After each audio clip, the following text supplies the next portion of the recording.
ఈరోజే మార్గశిర మాసంలోని చివరి మంగళవారం. ఎంతో పవిత్రమైన విశేషమైన రోజు.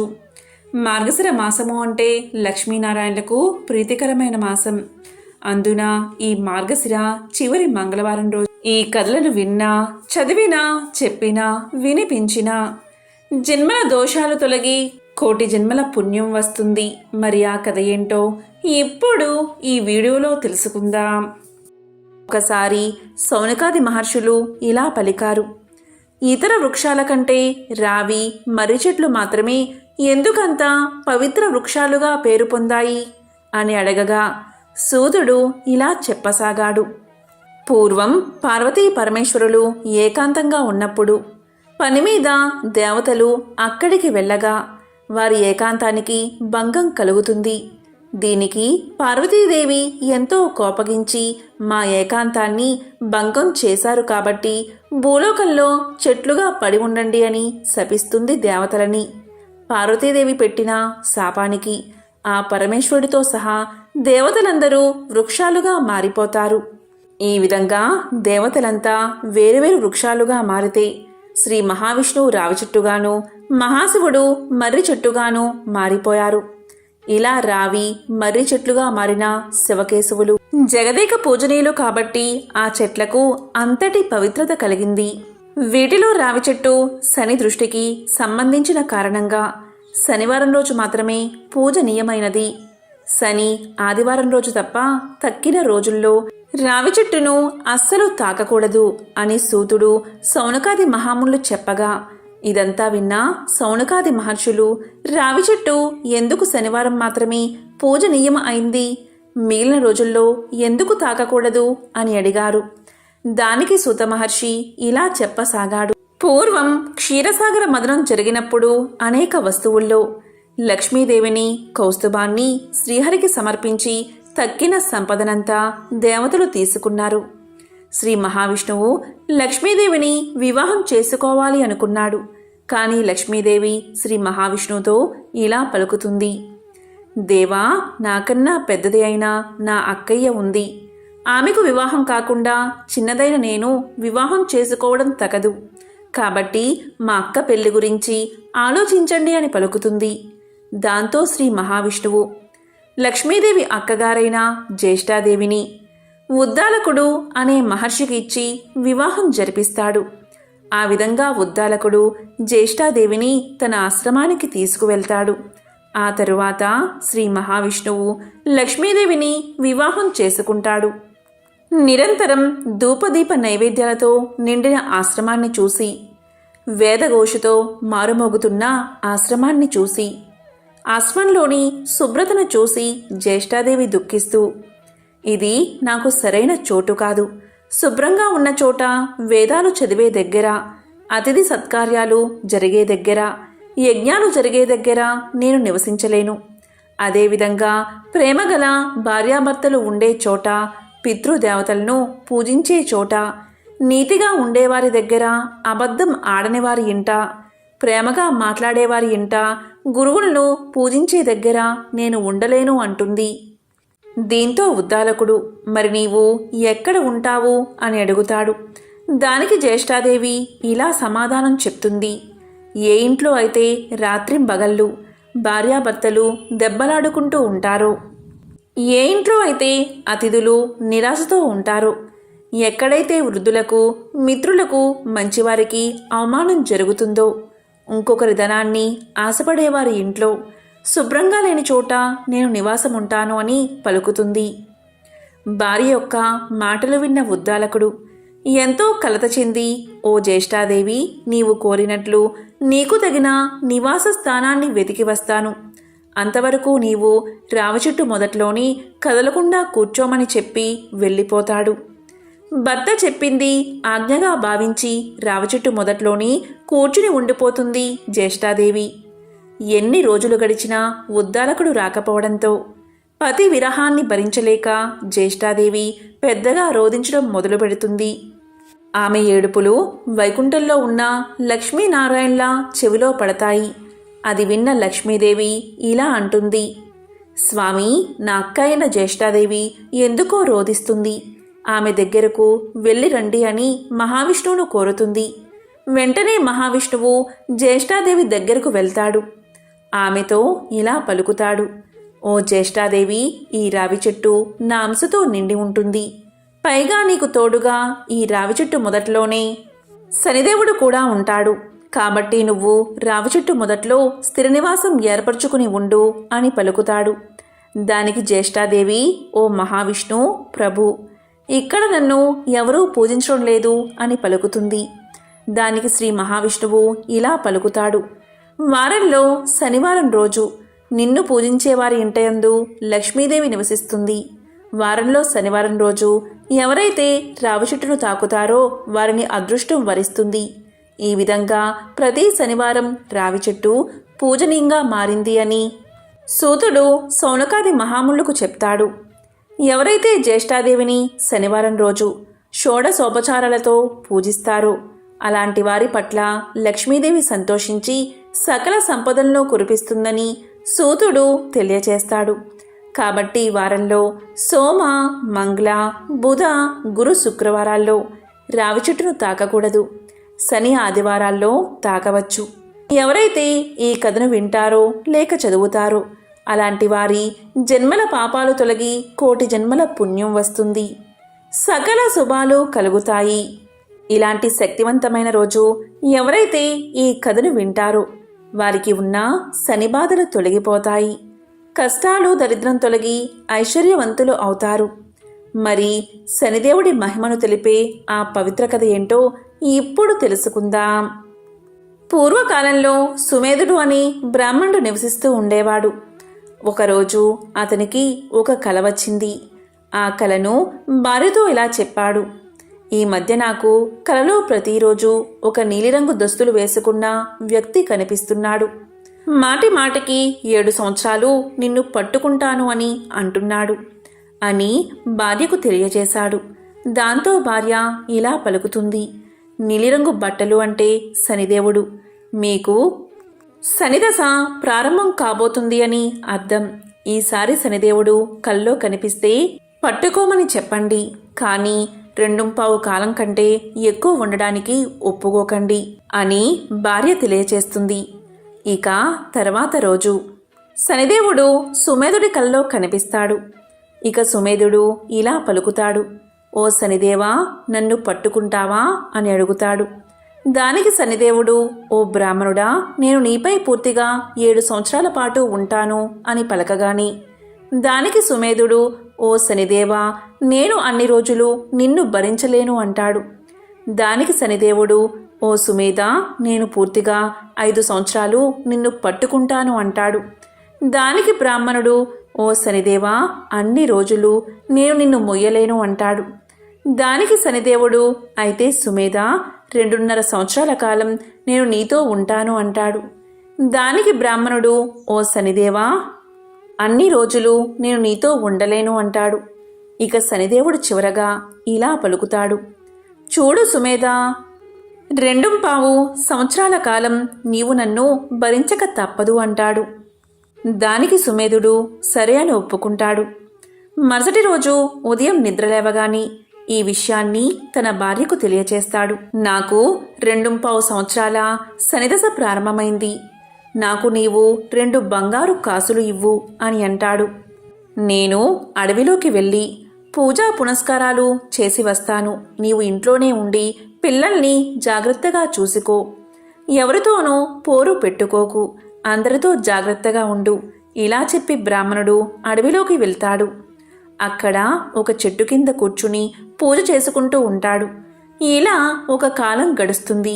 ఇక బ్రాహ్మణుడు ఇలా అనుకుంటాడు, ఒక కాలం అయిపోయింది కదా, ఇంకా కొంచెం సమయం మాత్రమే మిగిలి ఉంది కదా, ఇది దారిలోనే అయిపోతుంది అనుకుంటూ ఇంటికి బయలుదేరతాడు. కానీ శనిదేవుడి ప్రభావం నుంచి ఎవరూ తప్పించుకోలేరని అతనికి తెలియదు. అతనికి దారిలో కొన్ని పుచ్చకాయలు కనిపిస్తాయి.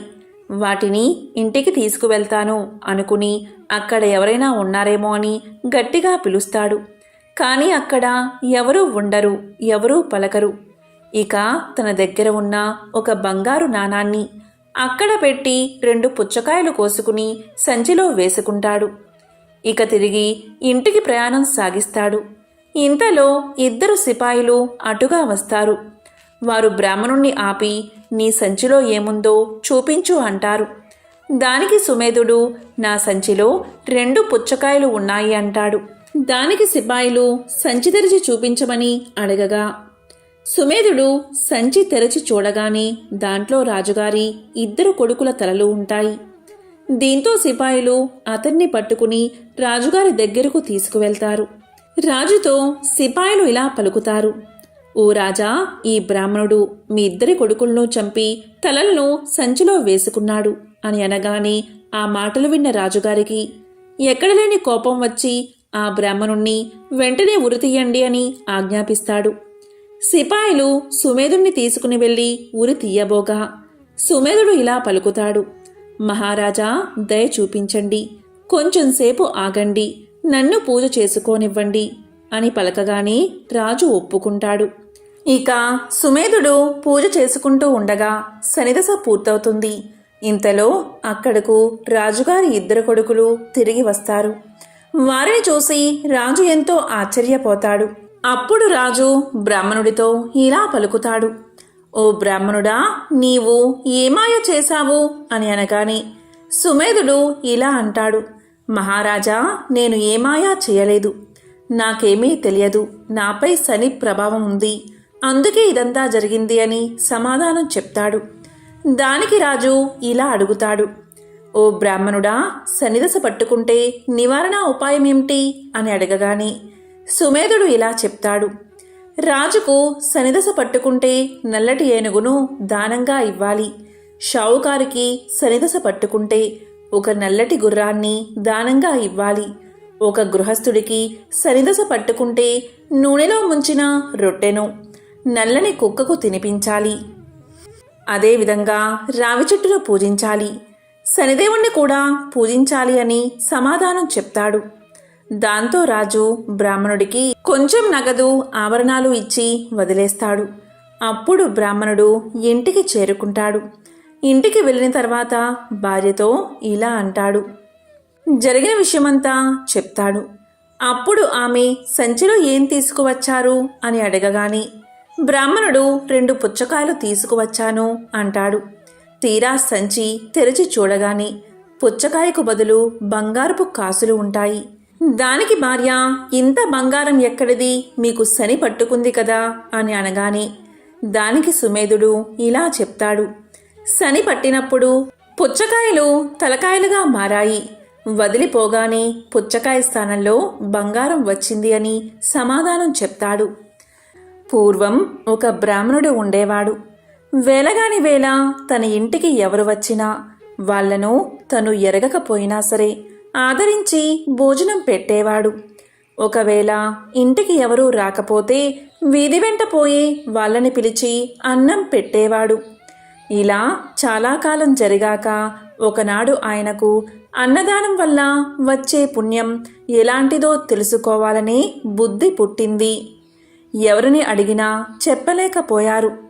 ఒక ఆయన ఇలా అన్నాడు, అన్నదాన మహిమ చాలా గొప్పది, దాన్ని వర్ణించాలి అంటే కాశీ అన్నపూర్ణకు తప్ప ఇతరులకు సాధ్యం కాదు. మీకు తెలుసుకోవాలని ఉంటే స్వయంగా ఆ అన్నపూర్ణాదేవిని అడిగి తెలుసుకోండి అని సలహా ఇచ్చాడు. అన్నపూర్ణ అంటే కాశీ విశ్వేశ్వరుని భార్య అయిన పార్వతీదేవి అన్నమాట. ఆవిడకు కూడా అన్నదానం అంటే ఎంతో ఆసక్తి. అందుకనే కాశీలో ఎవరికీ అన్నం లేకుండా పోదు. మన బ్రాహ్మణుడు కాశీ వెళ్ళి గంగా ఒడ్డున కూర్చుని పార్వతీదేవి గురించి గాఢంగా తపస్సు చేశాడు.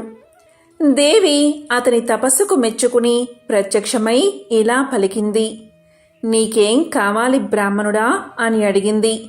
వెంటనే బ్రాహ్మణుడు సాష్టాంగ నమస్కారం చేసి ఇలా అన్నాడు, అన్నపూర్ణాదేవి, నాకేమీ కోరికలేదు, కానీ అన్నదాన మహిమ ఎటువంటిదో తెలుసుకోవాలని తపస్సు చేశాను. ఈ సంగతి మీరే చెప్పాలి కానీ ఇతరుల వల్ల కాదు అని తన మనస్సులోని ఉద్దేశం వెల్లడించాడు. అప్పుడు దేవి అతనితో ఇలా పలికింది, నీకు అన్నదాన మహిమ తెలియాలి అంటే నేను చెప్పడం కాదు, అది నీవు తెలుసుకునే ఉపాయం చెబుతాను విను. హమవత్ పర్వతం దగ్గర హమవతమని ఒక పట్టణం ఉంది. ఆ పట్టణాన్ని ఏలుతున్న రాజుకి పిల్లలు లేరు. నువ్వాయన దగ్గరకు వెళ్ళి ఆయనకి కొడుకు పుట్టాలని దీవించు. ఆ రాజు సంతోషించి, బాబూ మీకేం కావాలి అని అడుగుతాడు. అప్పుడు నీవు, నాకు పెద్ద కోరిక ఏమీ లేదు, నీకు కుమారుడు పుట్టిన తక్షణమే ఆ పిల్లవాణ్ణి నేను చూడాలి. ఆ సమయంలో పిల్లవాడి దగ్గర రాణి కూడా ఉండకూడదు అని చెప్పు. ఇంతే కదా అని రాజు అందుకు ఒప్పుకుంటాడు. ఆ పిల్లవాడు పుట్టడంతోనే ఏకాంతంగా వాణ్ణి, అన్నదానం వల్ల కలిగే పుణ్యమేమిటిరా అబ్బాయి అని అడిగి తెలుసుకో అని చెప్పింది అమ్మవారు. బ్రాహ్మణుడు సరే అని చెప్పి హమవతానికి బయలుదేరి వెళ్ళాడు. దారిలో ఒక అడవి అడ్డమైంది. అందులో ప్రవేశించి వెళ్తూ అతడు దారి తప్పిపోయాడు. దారి తెలియక తచ్చాడుతూ ఉంటే ఆ అడవిలో ఉండే బోయవాడు ఒకడు ఆయన అవస్థ కనిపెట్టి, ఏం బాబూ దారి తప్పిపోయినట్లున్నారు, ఏ ఊరు వెళ్ళాలి అని అడిగాడు. హమవత పర్వతం దగ్గరికి పోవాలి అన్నాడు బ్రాహ్మణుడు. బాబూ దారి తప్పి ఆమడ దూరం వచ్చేశారు. సాయంత్రం అయిపోయింది. పులులు సింహాలు ఉన్న అడవి ఇది. రాత్రి ప్రయాణం చెయ్యకూడదు. పొద్దున్నే దారి చూపిస్తాను, ఈ రాత్రి ఆగిపోండి అన్నాడు బోయవాడు. బ్రాహ్మణుడు రాత్రికి అక్కడే ఉండిపోయాడు. బోయవాడు ఆయనను తన చేను వద్దకు తీసుకెళ్లాడు. చేను దగ్గరకు వెళ్లడంతోనే బోయవాడు ఇంటికి అతిథిగా వచ్చిన ఆ బ్రాహ్మణుడికి భోజనం ఏం పెడితే బాగుంటుంది అని ఆలోచించాడు. ఆనపకాయలు, కందికాయలు, పెసరకాయలు కావలసినన్ని ఉన్నాయి, కానీ వాటిని ఉడకేసుకోమని ఇవ్వడానికి వాడి వద్ద కొత్త కుండ లేకపోయింది. తమ కుండల్లో ఉడకేసి పెడితే ఆయన తినడు, ఎలా మరి అని ఆలోచించాడు ఆ బోయవాడు. బ్రాహ్మణుడు అప్పుడు ఇలా పలికాడు, నాయనా నాకేమీ వద్దు, నువ్వు చేసిన ఆదరణ వల్ల నా శ్రమ ఆకలి తీరిపోయాయి, ఆలోచించక పడుకో అన్నాడు. కానీ బోయవాడికి ఆ బ్రాహ్మణుణ్ణి పస్తు పెట్టడమంటే మనస్సు ఒప్పింది కాదు. అందుచేత ఇంత చారపప్పు, పుట్టతేనే తెచ్చి ఇచ్చి వాటితో ఆకలి తీర్చుకోమన్నాడు. బ్రాహ్మణుడు అవి తీసుకుని అంగస్త్రం పరుచుకుని కింద పడుకోబోతుంటే బోయవాడు ఇలా పలికాడు, అయ్యా కింద పడుకోబోకండి, పులులు వస్తాయి అని చెప్పి ఆయన్ని చేలో ఎత్తుగా ఉన్న మంచం మీద పడుకోబెట్టి తాను కింద ఉండి విల్లు అమ్ములో పుచ్చుకుని మృగాలేవీ రాకుండా రాత్రంతా బ్రాహ్మణుడికి కాపలా కాశాడు. తెల్లవారుజామున నిద్ర ఆగక ఒక్క కునుకు తీశాడు. అంతలో ఎక్కడనుంచో ఒక పులి వచ్చి పాపం ఆ బోయవాడి మీద పడి చంపేసింది. బ్రాహ్మణుడు నిద్రలేచి జరిగిందంతా తెలుసుకుని తన మూలాన ఆ బోయవాడు పులివాత పడ్డాడని ఎంతో విచారించాడు. ఆ బోయవాని భార్య బ్రాహ్మణుడితో ఇలా పలికింది, స్వామి, నా రాత ఇలా ఉండగా ఎవరు తప్పించగారు, మీరు బాధపడకండి, మీకు హమవతానికి దారి చూపిస్తాను నడవండి అని ఆయన్ని తీసుకెళ్లి దారి చూపెట్టి వెనక్కి తిరిగి వచ్చి భర్తతో పాటు సహగమనం చేసింది. ఆ బ్రాహ్మణుడు బోయ దంపతుల మంచితనాన్ని తలుచుకుంటూ హమవతాన్ని చేరుకున్నాడు. అక్కడ రాజును చూసి పార్వతీదేవి చెప్పినట్లుగా దీవించాడు. పుట్టినప్పుడు మీ పిల్లవాణ్ణి ఏకాంతంగా చూడడానికి అనుమతి ఇవ్వాలి అని కోరగా రాజు ఒప్పుకున్నాడు. రాజుగారి భార్య 9 నెలలు మోసి చందమామ లాంటి పిల్లవాణ్ణి కన్నది. బ్రాహ్మణుడు ఎవరూ లేకుండా చూసి ఆ పిల్లవాణ్ణి ఇలా అడిగాడు, అన్నదానం వల్ల కలిగే ఫలమేమిటో చెప్పు అని అడిగాడు. అప్పుడే పుట్టిన శిశువు అయినప్పటికీ పెద్దవానికి మళ్ళీ ఆ పిల్లవాడు ఇలా పలికాడు, 10 నెలల క్రితం మీరు పట్టణానికి వస్తూ అడవిలో దారి తప్పిపోతే మిమ్మల్ని తీసుకెళ్లి చారుడు చారపప్పు, పుట్టతేనే ఇచ్చిన బోయవాన్ని నేనే సుమండి, ఈ మాత్రపు దానికే ఈ రాజుగారికి కుమారుడై పుట్టి రాజ్యాన్ని ఏలబోతున్నాను. ఒకనాటి దానానికి ఇంత గొప్ప ఫలం కలిగినప్పుడు నిత్యం అన్నదానం చేసే మహానుభావులకు ఎటువంటి ఫలం కలుగుతుందో మీరే ఊహించుకోండి. ఇలా చెప్పేసి ఆ పిల్లవాడు మరుక్షణంలోనే ఉవ్వా ఉవ్వా అని ఏడవడం ఆరంభించాడు. బ్రాహ్మణుడు చాలా ఆశ్చర్యపడి తన ఊరు తిరిగి వచ్చి జరిగినదంతా భార్యతో చెప్పాడు. ఆ దంపతులు అప్పటి నుంచి అన్నదానం చేస్తూ ధనం, ధాన్యం, పుత్ర పౌత్రాభివృద్ధి కలిగి సుఖంగా జీవించారు. ఇదే అన్నదాన మహత్యాన్ని తెలిపే ఒక విశేషమైన కథ. పూర్వం భరద్వాజ మునీంద్రుడు సూతుణ్ణి ఇలా అడుగుతాడు. సూత, మానవ జన్మ పరమార్థం తెలుసుకోవాలంటే ఏం చెయ్యాలి? సంసార బంధం నుంచి విముక్తిని కలిగించి దివ్య సాధనమేది అని అడుగుతాడు. దానికి సూతుడు ఇలా చెప్తాడు. భరద్వాజ మునీంద్ర, కలియుగంలో మానవులు ముక్తిని పొందాలంటే ఏం చేయాలో వివరించి ప్రాచీన ఇతిహాసాన్ని తెలియచేస్తాను. శ్రద్ధగా విను అంటూ ఇలా చెప్పడం ప్రారంభించాడు. పూర్వకాలంలో పుండరీకుడు అనే పేరుగల ఒక బ్రాహ్మణుడు ఉండేవాడు. అతను బుద్ధిమంతుడు, విద్యావంతుడు. పుండరీకుడు సంపన్న కుటుంబంలో పుట్టాడు. ఉపనయనం అయిన తర్వాత యథావిధిగా బ్రహ్మచర్యాన్ని పాటిస్తూ సమర్థులైన ఉపాధ్యాయుల దగ్గర వేద శాస్త్రాలను అధ్యయనం చేశాడు. పుండరీకుడు చక్కని తెలివితేటలు కలవాడు. కొంతకాలంలోనే వేదాధ్యయనం, శాస్త్ర పఠనం ముగించుకుని విద్యావంతుడై ఇంటికి తిరిగి వచ్చాడు. ఇక తల్లిదండ్రులు విద్యావంతుడైన పుండరీకుడు యుక్త వయసుకు రావడం వల్ల వివాహం చేయాలని తలచి పుండరీకుడిని వివాహ విషయంపై అడుగుతారు. దానికి పుండరీకుడు, తొందరపడకండి, నేను చెప్పినప్పుడు మీరు చేద్దురుగాని అని సమాధానం చెప్పి ఏకాంతంగా ఒక ప్రదేశంలో కూర్చుని మానవ జీవితాన్ని విమర్శించుకున్నాడు. అతనికి సంసారం ఒక ముళ్ళ పొదలా అనిపించింది. దీంతో పుండరీకుడు తల్లిదండ్రులను, మిత్రులను, బంధువులను అందరినీ వదిలిపెట్టి ఇల్లు వదిలి దేశ సంచారం కోసం తరలిపోయాడు. అక్కడ దొరికిన ప్రదేశాల్లో దొరికినవి తింటూ ఆకలి తీర్చుకుంటూ జీవితాన్ని సాగిస్తున్నాడు. నీటి బుడగ వంటి ఈ జీవితాన్ని ఎవరూ నమ్మకూడదు. క్షణక్షణానికి మారిపోయే శరీర స్థితిని నమ్మి బతకడం అనేది శరీర అందం శాశ్వతం కాదని పురాణాలు చెప్పిన ప్రకారం ఈ భూమి మీద ఉన్న తీర్థాలు సేవించాలని నిర్ణయించుకున్నాడు. ఇక గంగా, గోదావరి, యమున మొదలైన తీర్థాల్లో, క్షేత్రాల్లో నివసించి ఆయా దేవతలను దర్శించి సాత్విక ఆహారాన్ని భుజిస్తూ తిరుగుతూ చివరికి శాలిగ్రామం అనే పుణ్యక్షేత్రానికి చేరుకున్నాడు. అక్కడ భక్తులను, పుణ్యజలాలను చూసి ముచ్చట పడ్డాడు. ఇది నా నిర్ణయానికి అనుగుణంగా ఉందని అక్కడ బసను ఏర్పాటు చేసుకున్నాడు. తాను గురువుల వల్ల తెలుసుకున్న ప్రాణాయామం మొదలైన యోగా శాస్త్రాలను ఆచరణలో పెట్టి తీర్థస్నానం, భగవద్ధ్యానం సకాలానికి చేస్తూ అక్కడ చాలా కాలం జీవితాన్ని గడిపాడు.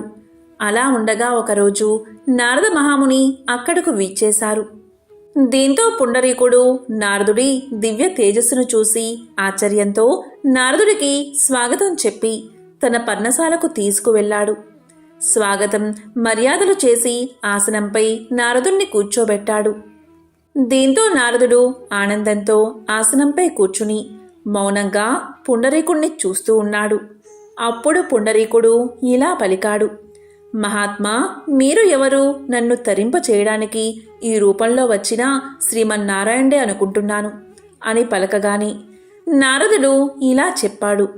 పుండరీక, నన్నందరూ నారదుడు అని పిలుస్తారు. నేను నిన్ను చూద్దామనే వచ్చాను.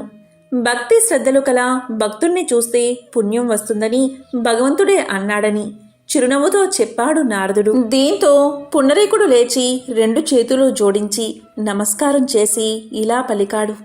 ఓ నారదా, నా జన్మ సార్థకమైంది. మీ దర్శనం దైవ దర్శనమే. నాకు ఉన్న సందేహాలు తీర్చండి ప్రభు అని వేడుకున్నాడు.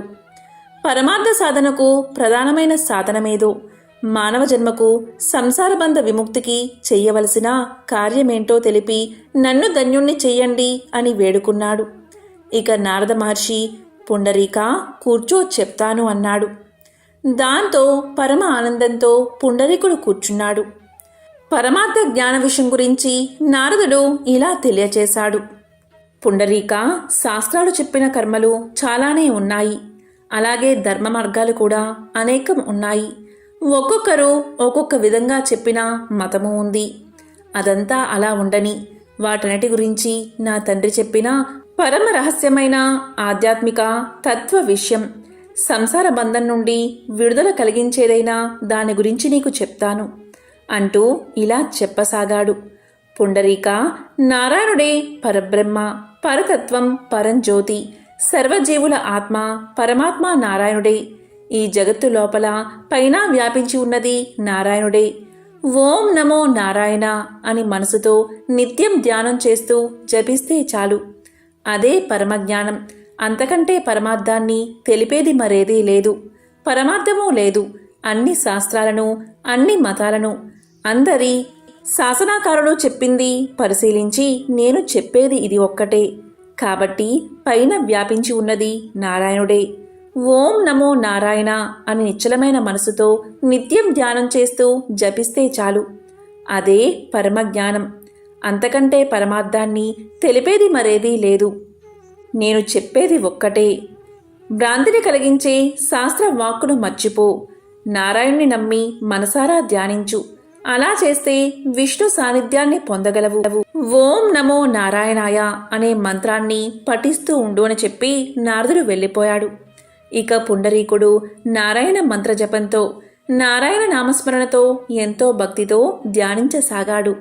ఈ విధంగా శాలిగ్రామ క్షేత్రంలో చిరకాలం తపస్సు చేశాడు. అతని భక్తికి మెచ్చిన శ్రీమన్నారాయణుడు వెంటనే ప్రత్యక్షమయ్యాడు. ఇక శ్రీమన్నారాయణ్ణి చూసి ఎంతో సంతోషంతో సాష్టాంగ నమస్కారం చేసి లేచి చేతులు జోడించి ప్రార్థించాడు పుండరీకుడు. అప్పుడు శ్రీహరి, పుండరీక, నీకేం కావాలో కోరుకో అన్నాడు. దానికి పుండరీకుడు, ప్రభు, నాకే కోరిక లేదు. మీరేమిచ్చినా నాకు సంతోషమే అన్నాడు.